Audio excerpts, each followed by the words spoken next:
নমস্কার বন্ধুরা, মালতীর হ্যাংলাসে তোমাদের সবাইকে স্বাগতম। আজকে তোমাদের জন্য দারুণ একটা রেসিপি নিয়ে এসেছি আজকে আমি দানাদার মিষ্টি তৈরি করব। দানাদার মিষ্টির জন্য বন্ধুরা এখানে আমি দেখো গোবিন্দভোগ চাল নিয়েছি। চালটা আর এই বাদামগুলো আমি ভালো করে ধুয়ে বেশ কিছু সময় একটা কাপড়ে আমি রেখে দিয়েছি, বেশ খুব সুন্দর শুকিয়েও গেছে দেখো।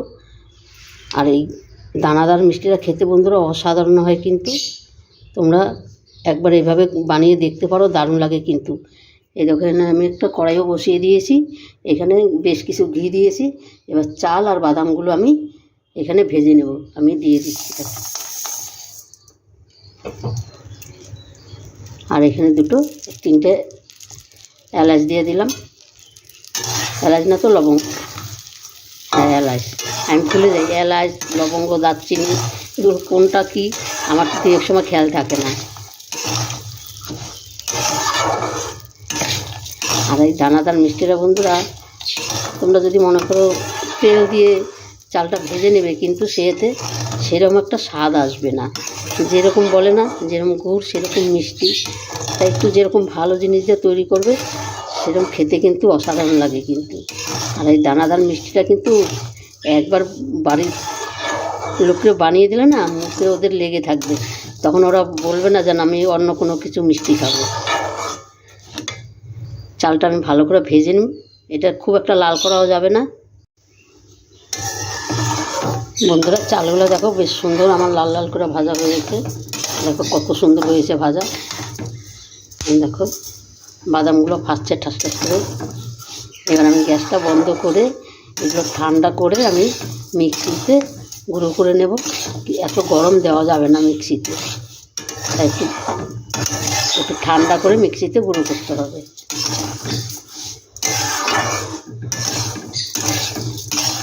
এবার আমি গ্যাসটাকে এবার বন্ধ করে দিচ্ছি, ঠান্ডা করে মিক্সিতে গুঁড়ো করে নিয়ে আমি তোমাদের দেখাচ্ছি। তোমরা পুরো ভিডিওটা বন্ধুরা দেখতে থাকো, খুব ভালো লাগবে বন্ধুরা। দেখো এখানে চালটা কিন্তু আমি বেশ গুঁড়া করে নিয়েছি। দেখো এটা কিন্তু এর থেকে বেশি গুঁড়ো করলে ভালো লাগবে না, একদম মিহি করলে ভালো লাগবে না। এটা একটু সামান্য একটু দানা দানা থাকবে, ওই জন্যই দানাদার মিষ্টি নাম। এখানে দেখো আমি কড়াইটাও বসিয়ে দিয়েছি। এই আমি এক বাটি চালের জন্য আমি হাফ বাটির মতন চিনি নিয়ে নিচ্ছি। দেখো এখানে দিয়ে দিচ্ছি 1.5 বাটি জল, এই জল বলছি দুধ।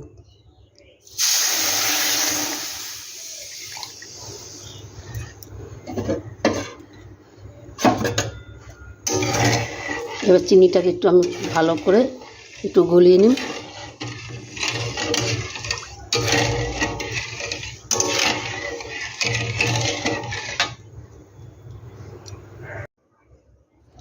বন্ধুরা দেখো দুধটা কিন্তু আমার বেশ সুন্দর কিন্তু গরম হয়ে গেছে। দুধটা গরম করাও ছিল, আর একটু হালকা গরম করে নিলাম। এখানে দেখো সামান্য একটু লবণ দিয়ে দিচ্ছি।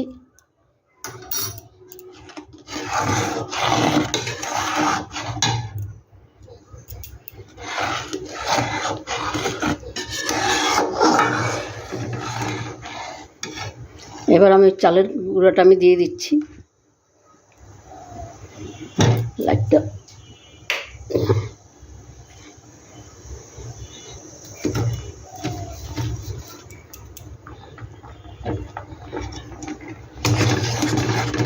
এটাকে এবার আমি ভালো করে জাল দিয়ে নিই।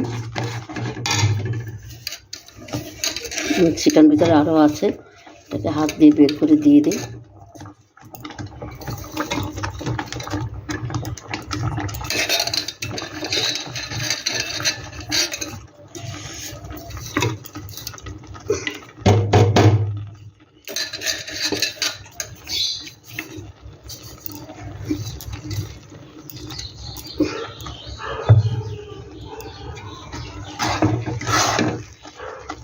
এবার এটা আস্তে আস্তে আস্তে আস্তে নিজে একটা দেখো মিষ্টির আকারে তৈরি হয়ে যাবে।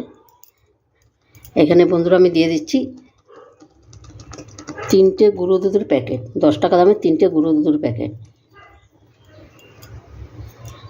এটাকে দিয়ে এবার ভালো করে নাড়তে হবে।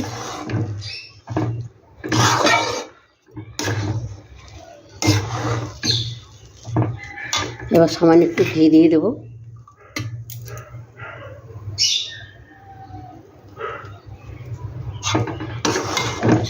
এটা যখন হয়ে যাবে আপনার থেকেই কড়াই থেকে আপনি সেরে যাবে। বন্ধুরা এটা কিন্তু হয়ে গেছে, দেখো বেশ কড়াই থেকে দেখো বেশ সুন্দর ছেড়ে যাচ্ছে। এবার এটাকে আমি নামিয়ে দিই।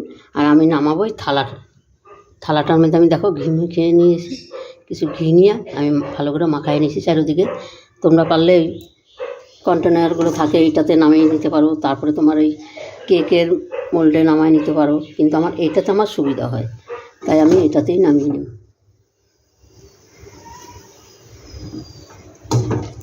গ্যাসটা বন্ধ করে দিলাম।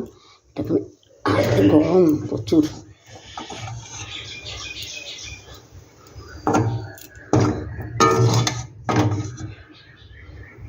এটাকে এবার আমি সমান করে দেব, সমান করে আমি তোমাদের দেখাচ্ছি।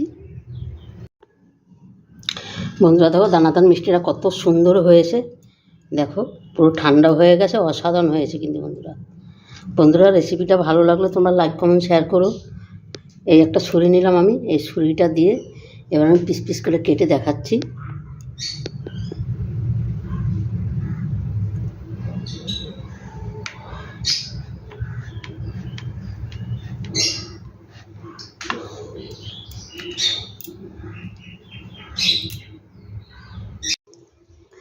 বন্ধুরা দেখো দানাদার মিষ্টিটা আমি কেটে নিয়েছি, কত সুন্দর হয়েছে একদম পুরো। বন্ধুরা একবার তৈরি করে খেলে জিভে লেগে থাকবে, মানে এতটাই দারুণ হয়েছে, এতটাই সুন্দর হয়েছে দেখো।